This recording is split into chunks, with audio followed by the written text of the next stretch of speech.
नमस्ते प्यारे बच्चों और दोस्तों, कहानियों के इस मजेदार सफर में आप सभी का बहुत बहुत स्वागत है। आज हम जिस कहानी पर बात करने वाले हैं ना, वो आपको खूब हंसाएगी भी और एक बहुत ही प्यारी सी सीख भी देकर जाएगी।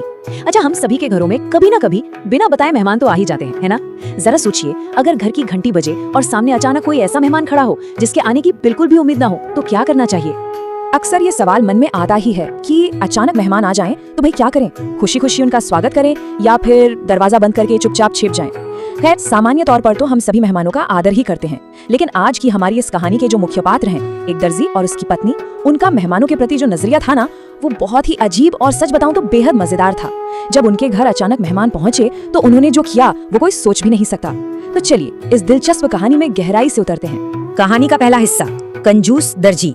बहुत समय पहले की बात है। एक छोटे से कस्बे में एक दर्जी अपनी पत्नी के साथ रहता था। घर तो उनका कस्बे के बिल्कुल बीचों बीच था, लेकिन लोगों का मानना था कि भाई इनके घर जाने से तो बेहतर है इंसान अपने घर पर ही भूखा बैठा रहे। इस दर्जी के अंदर ना एक बहुत बड़ा विरोधाभास था। एक तरफ तो थे उसके तेज हाथ, मतलब सिलाई के काम में वो इतना माहिर था कि उसकी बराबरी कोई कर ही नहीं सकता था। उंगलियां सुई धागे के साथ किसी जादूगर की तरह चलती थी। लेकिन दूसरी तरफ था उसका छोटा दिल। वो इतना बड़ा कंजूस था कि अनाज का एक एक दाना गिनकर खर्च करता था। इतनी बेहतरीन कला होने के बावजूद उसका ये लालची स्वभाव उसकी सबसे बड़ी कमजोरी था। पूरे गांव में इस जोड़े की पहचान कुछ इस तरह की बन गई थी। पहली बात, जैसा कि हमने बताया, वो एक एक दाना गिनता था। दूसरी बात, उसकी पत्नी भी बिल्कुल उसी की तरह महाकंजूस थी, मतलब दोनों एक से बढ़कर एक। तीसरी और सबसे अहम बात, उन्हें मेहमानों से सख्त नफरत थी। गांव में ये बात बहुत मशहूर थी कि अगर कोई गलती से भी इस दर्जी के घर चला जाए ना, तो उसे पीने के लिए पानी की एक बूंद तक नसीब नहीं होगी। सोचिए, ऐसा था ये अनोखा परिवार। भाग 2, बिन बुलाए मेहमानों का आना। हर दिन की तरह कस्बे में शाम ढल रही थी। सूरज बस डूबने ही वाला था कि तभी वहाँ दो मुसाफिर पहुँचे। लंबी यात्रा करके बेचारे बहुत थक चुके थे और रात बिताने के लिए किसी सुरक्षित जगह की तलाश कर रहे थे। चलते चलते अनजाने में ही सही, वो उसी कंजूस दर्जी के दरवाजे पर आ पहुँचे। अब जैसे ही दर्जी की नजर उन थके हारे मुसाफिरों पर पड़ी, उसका दिल जोर से धड़कने लगा। उसके मन में तो जैसे भूचाल आ गया। अरे बाप रे, अब इन्हें खिलाना पिलाना पड़ेगा, ये तो बड़ी आफत आ गई। मतलब मेहमानों को देखकर कोई इतना कैसे घबरा सकता है? उसके लिए तो ये किसी डरावने सपने से कम नहीं था कि कोई उसके घर का खाना खा ले। भाग 3, झूठा झगड़ा। अब दर्जी को ये तो तय करना ही था कि इन मेहमानों को बिना खाना खिलाए यहाँ से कैसे भगाया जाए। वो तुरंत भागकर घर के अंदर अपनी पत्नी के पास गया। दोनों ने मिलकर अपना खाना बचाने के लिए एक बहुत ही नाटकीय और सच कहूँ तो बेहद बेवकूफी भरी योजना बनाई। खाने को बचाने का उनका ये सुपरहिट प्लान 3 चरणों में था। पहला, दर्जी जोर जोर से अपनी पत्नी पर चिल्लाएगा। दूसरा, दर्जी कपड़े नापने वाला अपना लंबा सा गज उठाएगा और पत्नी को मारने दौड़ेगा। और तीसरा, पत्नी डरने का नाटक करते हुए घर के आटे की मटकी उठाएगी और सड़क पर भाग जाएगी। उन्हें लगा कि ये भयंकर झगड़ा देखकर मेहमान खुद ही डरकर वहां से भाग जाएंगे। कितनी अजीब और हास्यास्पद योजना थी। योजना के अनुसार दर्जी अपनी दुकान में बैठ गया और उसने अपनी एक्टिंग शुरू कर दी। वो अपनी पूरी आवाज में जोर से चिल्लाया, अरे तुम कितनी निकम्मी हो, घर का काम भी ठीक से नहीं होता तुमसे। उसने इस डायलॉग को इतनी जोर से बोला कि दरवाजे पर खड़े मुसाफिर उसे साफ साफ सुन सके। दर्जी को तो मन ही मन लग रहा था कि वो दुनिया का सबसे बेहतरीन एक्टर है। अब भला पत्नी इस नाटक में पीछे कैसे रहती?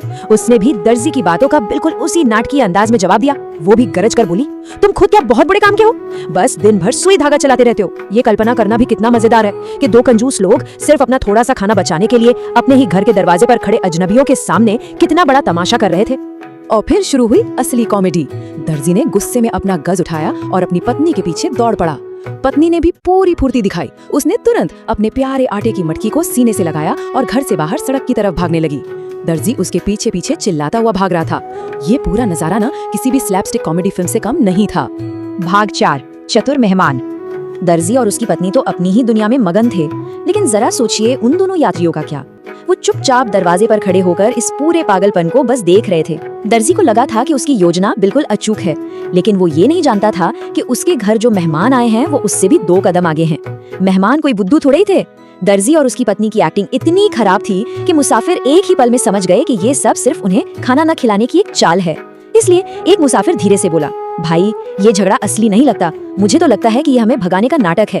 इसलिए डर कर भागने के बजाय उन्होंने कुछ और ही करने का फैसला किया। तो अब यहाँ एक बहुत बड़ा सवाल उठता है, क्या दर्जी की ये चालाकी काम आई? क्या उनका ये झूठा झगड़ा अपना कमाल दिखा पाया और वे अपने घर का खाना बचाने में कामयाब हो गए? जब दर्जी और उसकी पत्नी दौड़कर वापस आए होंगे तो क्या उन्हें मेहमान वहाँ मिले होंगे? चलिए देखते हैं। जब दर्जी और उसकी पत्नी हाँफते हुए वापस घर पहुँचे तो उन्होंने देखा कि दरवाजे पर कोई नहीं है। वे तो खुशी से झूम उठे और एक दूसरे के सामने अपनी ही तारीफों के पुल बांधने लगे। दर्जी ने सीना तान कर कहा, देखा मेरी अक्ल का कमाल, मैंने गज उठाया और वे भाग गए। और पत्नी हंसते हुए बोली, और मेरी फुर्ती देखी, मैं मटकी लेकर ऐसे भागी जैसे सचमुच जान बचा रही हूँ। वे अपनी इस झूठी जीत पर बेहद खुश थे। दोनों अपनी समझदारी का जश्न मना ही रहे थे कि तभी घर की ऊपरी मंजिल से एक जोरदार ठहाका गूंजा और एक भारी आवाज आई, और हमारी समझदारी देखो कि हम ऊपर आराम से सो रहे हैं। मुसाफिर भागे नहीं थे, वे तो चुपचाप सीढ़ियां चढ़कर ऊपर के कमरे में जाकर आराम से लेट गए थे। दर्जी और उसकी पत्नी की सारी होशियारी धरी की धरी रह गई। भाग 5, सबसे बड़ी सीख। ये आवाज सुनते ही दर्जी और उसकी पत्नी के चेहरे शर्म से लाल हो गए। उनका सारा घमंड पल भर में टूट गया। उन्हें एहसास हुआ कि मेहमानों को बेवकूफ बनाने के चक्कर में वे खुद ही बेवकूफ बन गए थे। बच्चों के लिए ये देखना बहुत जरूरी है कि उस शर्मिंदगी के बाद दर्जी और उसकी पत्नी पूरी तरह बदल गए। शाम ढलते ही उन्होंने पूरे आदर के साथ मेहमानों को नीचे बुलाया और अपनी हरकत के लिए सच्चे मन से माफी मांगी। रात को उन्होंने अपनी कंजूसी छोड़कर मेहमानों को बहुत ही स्वादिष्ट खाना खिलाया और फिर अगली सुबह उन्होंने मुसाफिरों को पूरे सम्मान के साथ विदा किया। उन्होंने आखिरकार मेहमान नवाजी का असली मतलब सीख ही लिया था। ये कहानी हमें एक बहुत ही खूबसूरत सीख देकर जाती है कि कंजूसी से घर छोटा हो जाता है, पर मेहमान नवाजी से दिल बड़ा हो जाता है। लालच करने से चीजें तो शायद बच जाएं, लेकिन दूसरों का प्यार और सम्मान छिन जाता है। वहीं जब अपनी चीजें दूसरों के साथ बांटी जाती हैं, तो दिल और भी खुशहाल हो जाता है। अगली बार जब भी घर में कोई मेहमान आए ना, तो इस दर्जी की कहानी को जरूर याद रखिएगा। आज के इस सफर में हमारे साथ जुड़ने के लिए बहुत बहुत धन्यवाद। लेकिन जाते जाते जरा सोचिए, क्या हम अपना दरवाजा और अपना दिल दोनों बड़े करने के लिए तैयार हैं?